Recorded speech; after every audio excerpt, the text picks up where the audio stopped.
Okay, what do we got here? Any questions, or do you want me just to go through this? Let me see who's chatting. Good evening. Oh, good evening, Eduardo. Any questions first? Nothing? So we're all gonna sit here. There's no questions? Questions about the midterm? One question? I have a question. All right, it's about time. There, I didn't want you to go through it if it was the same thing, but there's photos of Barcelona twice on the list. So I didn't know if there was specific things you wanted separately about that. Good question. Let me take a look at the little exam. So yeah, that'll definitely be on it. It's basically what's the point of that background, right? So Spain cracked down on Catalonia with impunity, right? Since Spain is a key ally for world powers. The thing about national security is, particularly now with the rise of Russia and obviously the Ukraine, is, at least from my point of view, you can obviously dispute what I think, is that it's going to be a big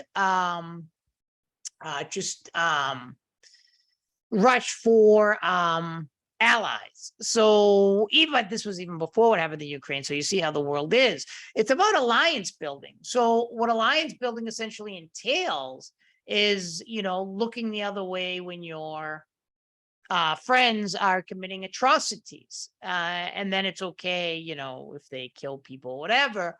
But, obviously we want to, stress that, highlight that when it is our quote unquote enemies. So that's the goal of that whole Barcelona thing.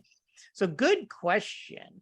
And that's a big thing I talk about a lot, because, alliances, people will ignore all of their allies' human rights abuses, right? Like recently in Qatar, a Mexican woman said who was a maid, said she was, sexually assaulted, and the government said, well, you got to take this virginity test. Could you imagine if that happened in North Korea? It's like, people would be, North Korea is the worst place. But, since it happens in an ally, it gets kind of a free pass. What other questions do we have? Yeah, I wanted to ask about like priority creep. I know that's on the exam. I know we kind of discussed like some examples. I've seen some of the discussion boards regarding like I know like WMDs and with the Bush administration and other things. I was just wondering if you could maybe discuss like some context for the exam, or maybe some examples with regards to priority creep. Right. That's a good question, because obviously you want to know how will this be on the exam.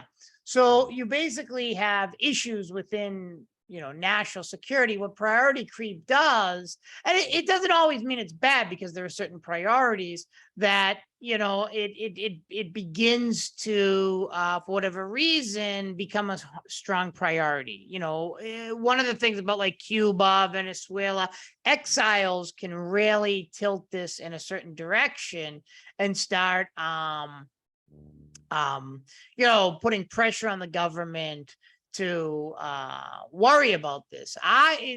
Particularly Latin American exiles in the state of Florida. That's how I see priority creep. It's not really where they, it's not, if they were spread out, it would be different. Vietnam is the perfect example. A lot of Vietnamese people didn't want us to make relations with Vietnam. Well, that's sad for them that they don't live in a swing state. They're all over the place, right? So what happens is that it's obvious that because they were in a swing state, Florida, that is the Cubans, Venezuelans, etc., because it's a kind of a different Latino population over there than it is, say, in Arizona, that it becomes this big deal. Usually people wouldn't care what's happening in like Venezuela, right? I mean, we supported the government of Carlos Andrés Perez, and he killed many, many people, like over 3,000, but no one really cared. In fact, he went to Miami to live the rest of his life. So, but when something happens that we think is allegedly important, that kind of creeps into the priority and takes a full, just takes a high priority. The WMDs is a really good example, where most people were saying that they didn't have WMDs, that is Iraq. And even it came out with Hans Blix and other weapons inspectors said, yeah, I don't see that they have weapons of mass destruction. And Judge Bush kind of denigrated them, etc. So there are different ways that priority creep, kind of develops, but it becomes a priority. And it kind of creeps in without you really knowing it. I wouldn't consider the Russian attack on the Ukraine. Oh, that would be a good question to be priority creep, because that's obviously something that's important, right? I mean, all of a sudden, boom, you get a full attack and invasion on the Ukraine. So I would definitely consider the creep being exactly what it is. Like it kind of creeps up and then it becomes very, very important.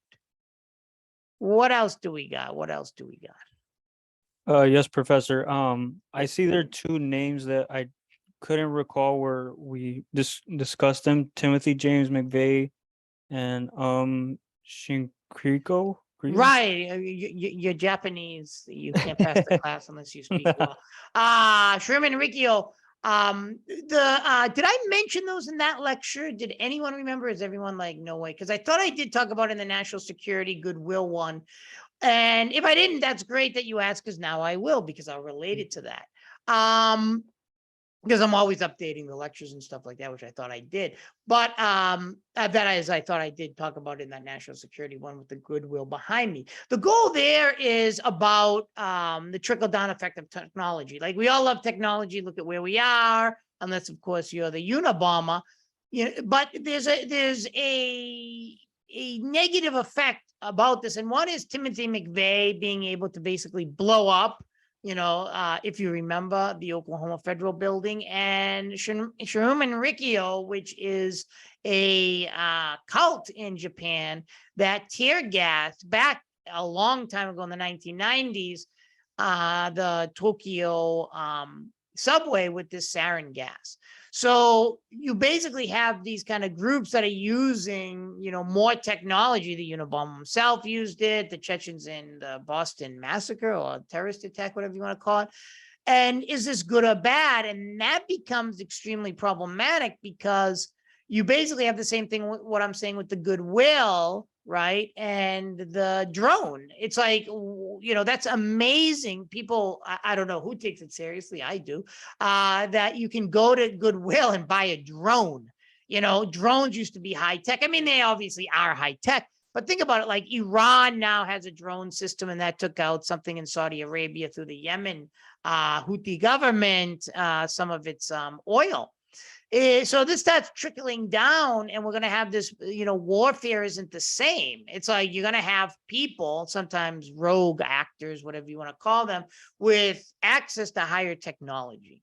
And we see this with the weapons, obviously school shootings and things like that, where, in the ghost guns, technology is great, but there is a dark side to technology. And that's one of the things that people should be aware of. So that's how that fits into that. And those two names will be in the same question. So good question. But I don't know if I can put any more questions on the exam, because you've got too many extra points as it is. And I'm sure you hate that. No one wants extra things. I'm trying to get this other person in here. They come in. Good. What is collection swarm?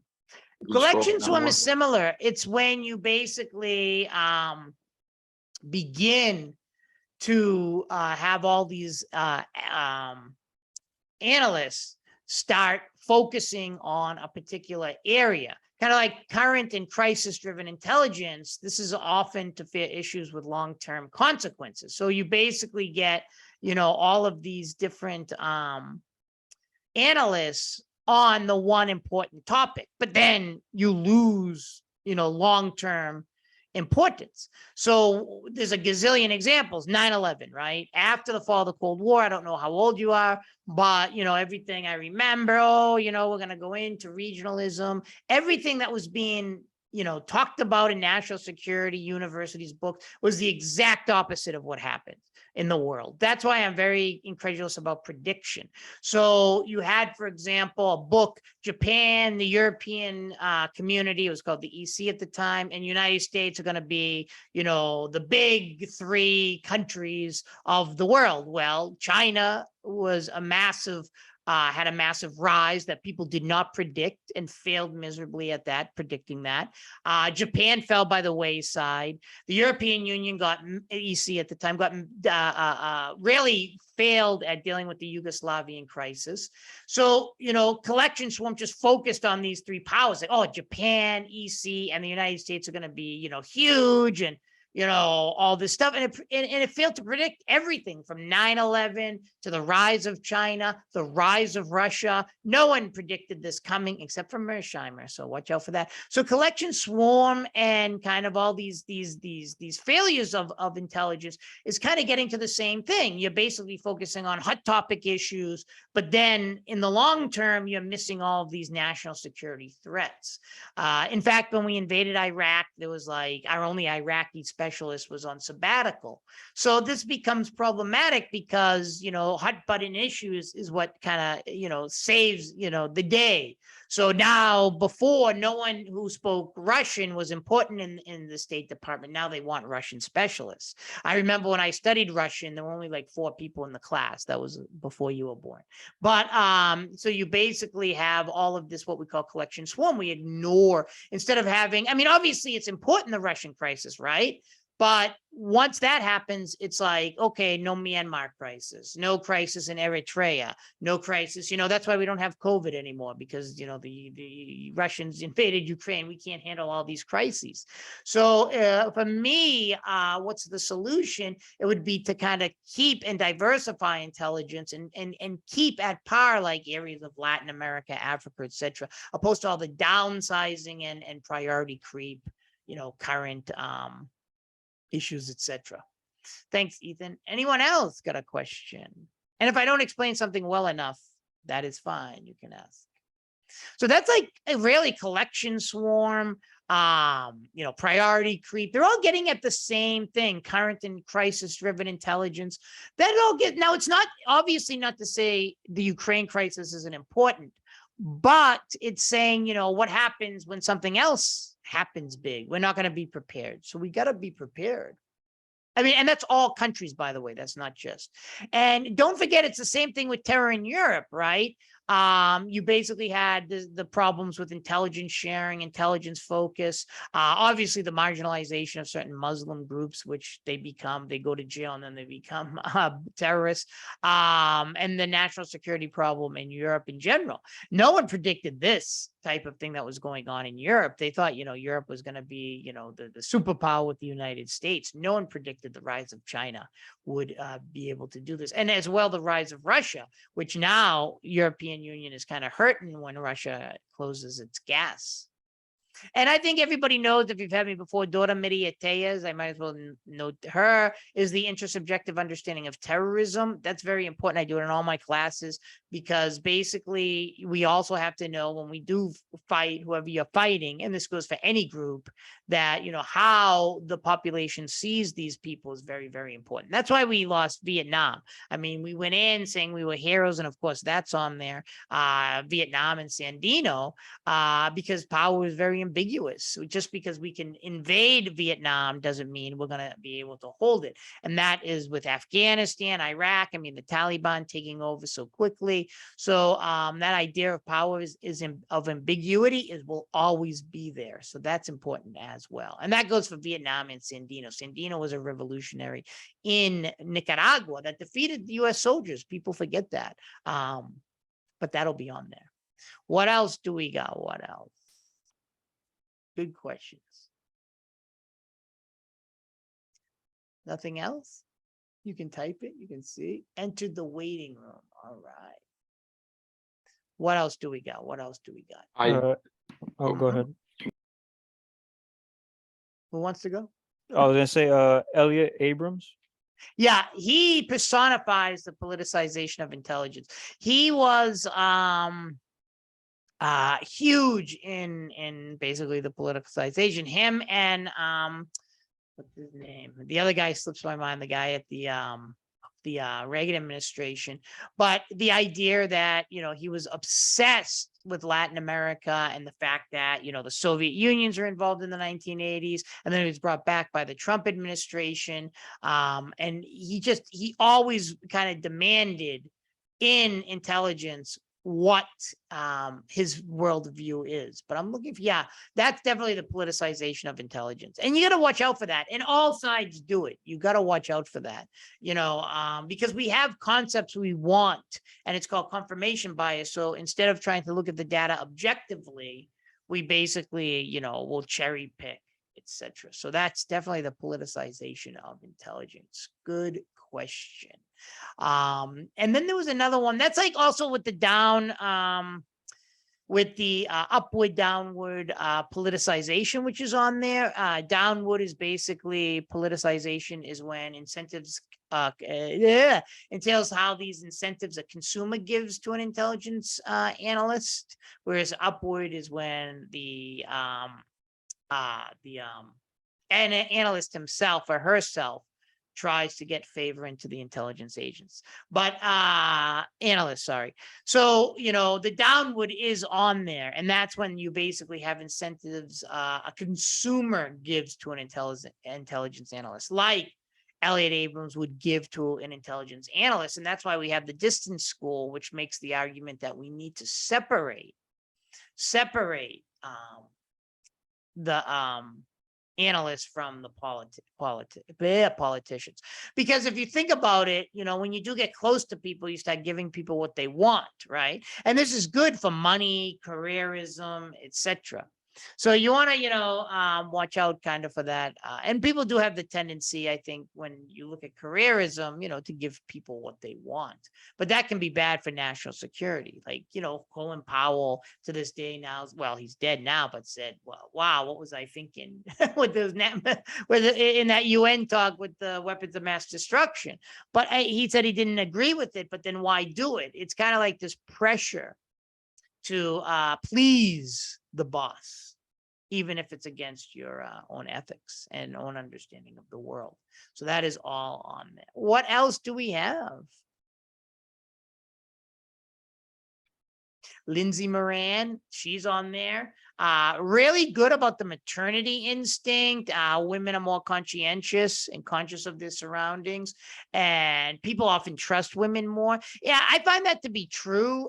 You don't have to, but a lot of women, if you notice, can get into areas that men can't. One of the things was what's her name? Ann Chapman, who was a, conventionally speaking, attractive Russian woman who got into areas, Montes, other people, really got into areas where they could collect information. So that's kind of interesting. So that's her. She's a pretty interesting person. She's not a whistleblower. You basically have the idea that women are good at getting into places where men can't. I did go over the distance school. Did you need anything else on that? It's just the idea that, we as analysts, if you are an analyst, say, need to be away from power to be objective. But then the more proximate school argues the opposite and says, well, if you're far from power, no one's going to listen to you. You're a real loser. No one cares. So we got to think about that. What do we have? What else do we have? Nothing. We can go home. On the ground knowledge. That is basically the idea that having language skills, cultural skills, and other skills of a specific area. That's why I was solicited by the CIA, because I was basically, I lived in Nicaragua 8 years. They were like, that's impressive. I mean, that's a long time. You must be running from the cops or something. But so you want those types of skills. It kind of goes against, I don't know, did we see Bueno de Mesquita in this class? Or did I take it off? Because I've been showing that on my POS 160. Well, regardless, it's not a scientific understanding of the world with data or anything else. It's more that you have these language skills and stuff like that. Good thinking. What else? I don't know if maybe you could go into on the thing you have 2004 Intelligence Reform and Terrorism Prevention Act, if you could kind of go into that.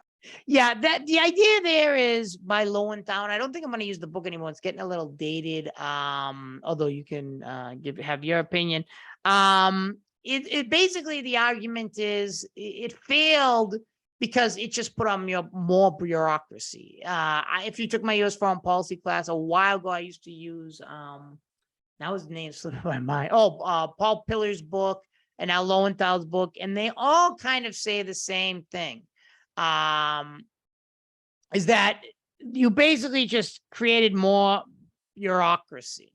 It's like, I'm trying to update the exam to reflect a lot of this stuff. So you basically are just creating more bureaucracy. And as we studied bureaucracy, like in the European Union, where like the French themselves have 24 agencies or something like that. And then you have on top of that, all these, bureaucratic agencies within the European Union itself, each country.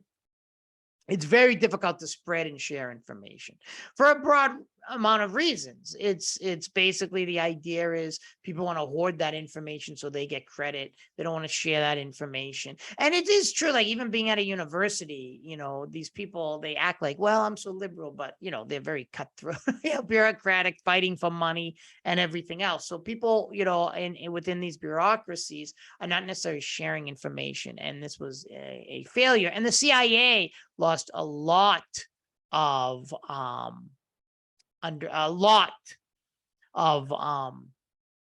power within that as well.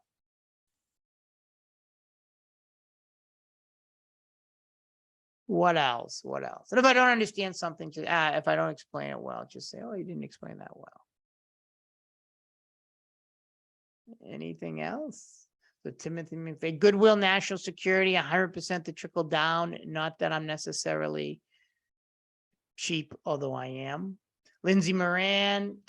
Cuba. That's a cultural thing too. That's a great example of cultural understanding of the world. Because what happened was when baseball fields started going up in Africa, the CIA knew that Cuba was involved. Pretty interesting. Edward Bernays and national security. That video is awesome because it's all about propaganda. Propaganda is very important within national security, right? If you look at what's going on with the Ukraine right now, they all try to communicate their own understanding of it, right? So, and this is through propaganda means. And Edward Bernays in Guatemala was brutal. It's like trying to convince people that Arbenz was a dictator and a what would you call it? A communist. Collection swarm, we went over politicization. Counterintelligence is just basically, you want to protect your own intelligence from espionage, stop economic espionage, detect or catch spies, all that stuff is part of counterintelligence. But the problem with that is when we get into, what's his name? Eduardo Sagado. I actually found that video. I didn't think there was a podcast. It's actually by Sputnik, or Russian. But it is interesting. He was a double agent, but he ended up being what we call a triple agent because he basically, a double agent, but people thought he was spying for Cuba, but the CIA didn't know he was giving Cuba all the information. And why is that important? Because I think people think everyone thinks like them. And this is a failure in just about every foreign policy, right wing, left wing. It's not really about that. It's like when Che Guevara went to Bolivia saying, oh, I'm going to create the conditions for a revolution, which that failed miserably. That's why he got killed there in the 50s. But the same thing goes with like Juan Guaido of Venezuela, right? Everyone, oh, this guy's great. He's going to take over all the power, blah, blah, blah. He's just really a local leader who doesn't really have a big popular base like they assume. I think people don't understand, what's going on in the world. And I'm not saying I do because I don't, but that's one of the things. It's like you fail to kind of understand the perspectives of other people. So Eduardo Sagado, they were like, oh, he's like, one of us, right? He speaks English. He's a doctor. He'll, sell out his country. And he didn't. And he did the opposite, which is kind of funny and really, really bad for the CIA. People, the reason I talk about it, because who would know who this guy is? Nobody, because the CIA doesn't want to talk about it too much. Because it's different from like Hansen or Aldrich Ames or a few others, where you have people who are just getting busted, they're doing it for the money, right? The thing that's interesting about this guy is he was selling out the CIA because he really believed this country was being, brutalized by the United States, which I mean, it obviously was. So, because our Latin America is like, the Ukraine to the Russians. So, they really was very interesting. Thing. So that's very important event. What else can you go? That is what I was going to say. Anything else? That seems like it for the exam. Yep, I think I covered it all. There are 20 questions, 1 point each. So we can go over that. Yep, that's about it. But any other thing you think I'm missing? Nothing? All right, then I'll turn it over if you have any other questions of importance: paper, life, liberty, or happiness. I can't promise you anything. Best story out of Nicaragua. I'm sorry? Best story out of Nicaragua. I almost died of dengue hemorrágico. That's pretty good. Like the volcano or mountain, or like. Yeah, no, dengue hemorrágico is a disease from mosquitoes. And I had to get a okay. platelet transfusion. And if I didn't get it, I was going to die, but they didn't want a dead gringo there. I was really scared. And when they broke into my house, I was a little nervous. Lucky it was just little kids stealing the candy because they think gringos have stuff. But yeah, I got a ton of them, but I don't want to waste people's time. But that's a good one, dying of dengue hemorrágico. So long, the 6th page, yes. I changed it because it wasn't fair to you. They want the grades now earlier. I like to explain myself, everything I do. So before, when it was 8 pages, they gave the students in the online class a little more time. No, they gave the professors a little more time to get the grades in. So that gave you a couple more days for the final paper. Now they want the grades like the day after the class ends. So I said, well, if you're going to do that, I'm not going to have 8 pages. So reach the 6th page. Yes. Yeah. Mine is, you don't, look it. I was a student too, right? So I know you're all trying to pull a fast one, but don't pull a fast one sticking huge pictures in and, you squeeze the margins or, you stick a title page in. One student failed the final exam, and I'm not that demanding. If you've had me before, I want you to meet the pages, do a good paper, etc. And most are pretty good. I'm not looking for a published paper, but, the person had like a title page. We don't really need that nowadays. That's only when you were handing it in. So it looked good. They're not necessary now. But you can have a title on the first page, is fine. But then the person had a contents or table of contents, and then this little abstract on another page, and then glossary, some weird, and stuck pictures in. So the paper itself was like 2 pages. So yeah, you don't want to do that. And that's why I stress that. Ever since then, I'm like, oh, I'm going to lay it out, so you want to reach the 6th page with words, 5.5 pages or something like that. But that's why it's not 8 anymore. So I want to be clear on why the reason is. They really want the grades in fast. ASU's crazy. They always send me things. What classes do you want to teach in like 2024? I'm like, oh my God, I'll be dead by then. So so they move fast, and that's why I said it. So that's the reason. Any other question about that final Yeah. paper? Yes, Professor. Just for the margins, you want it default or would it be narrow or The default is fine. default?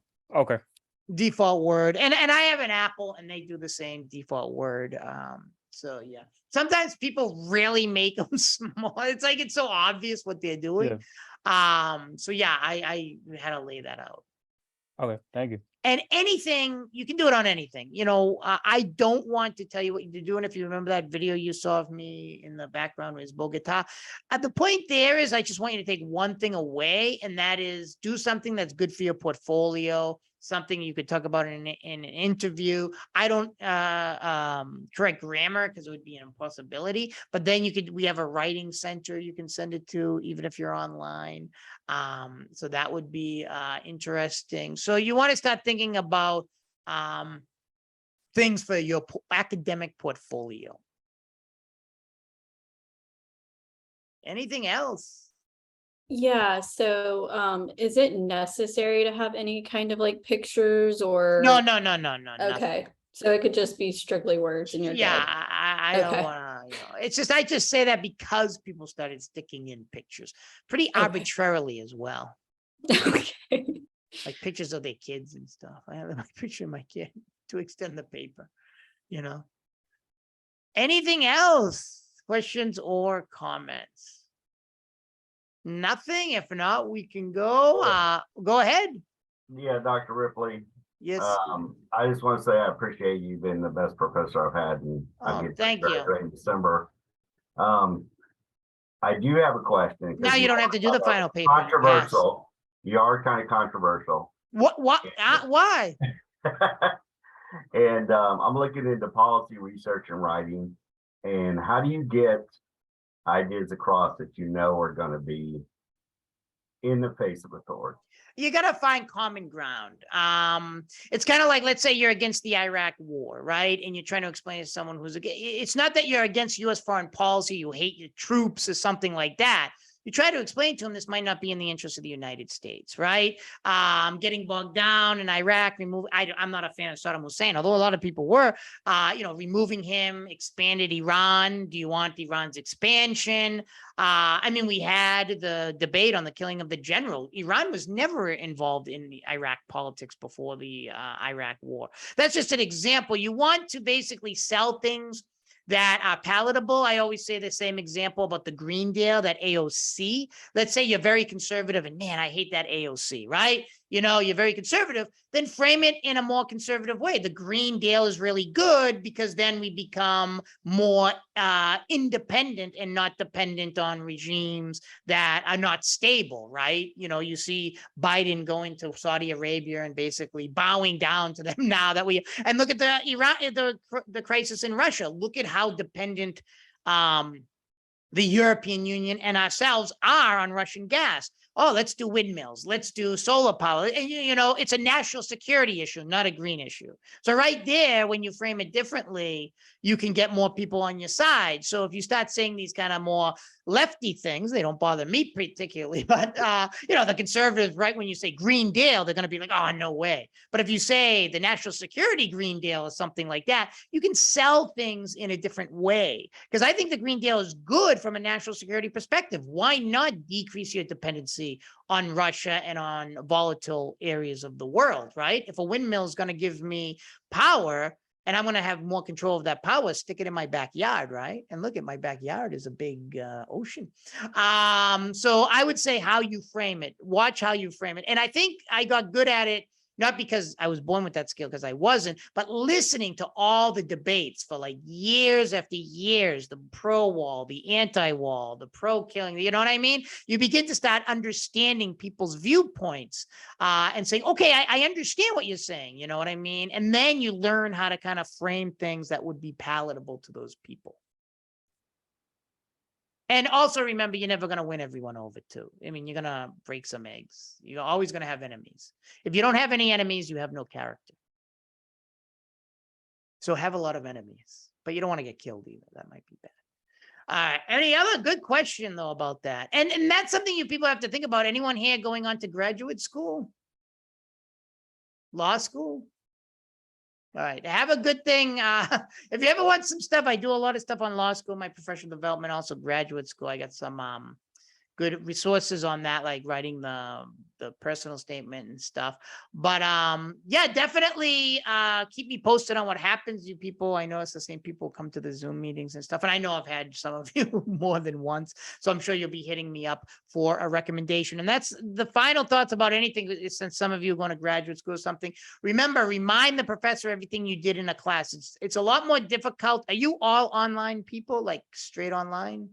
That's tougher to write you a recommendation. But if you remind me or someone else, like everything you did, like, oh, I was in the Zoom meeting, I wrote this paper, I did this debate, you can really get a more personal recommendation. And like I say, try to take people more than once. Right. I know a lot of you took me more than once here in this room, but, try to do it so you can get the best recommendation. Because, if you get a generic recommendation, it can really kill you when you go to graduate school, law school, internship, job, or whatever. And you should always have at least one. Even if you never want to see school again, you should always have a good academic, one at least, for a good job. Because, you know, they can speak to your writing skills, debate, communication, etc. All right. On being a I don't know anything about that. Good. You're going to law school. If you want any, you know, extra resources on that, you can just email me or I can put them on the board. So anything else? Well, I want to thank you people for coming out. This is a little short. That's good. It's hot as hell here. And can I say hell in this thing? Very hot in Arizona still, and I am dying. So take care, everyone, and keep me posted on everything that happens, because I know some of you probably won't be taking me again. And if you do want a letter of recommendation, just remind me about everything you did in the class to make it as strong as possible. See you later, everyone. Thank you, Professor. Take care.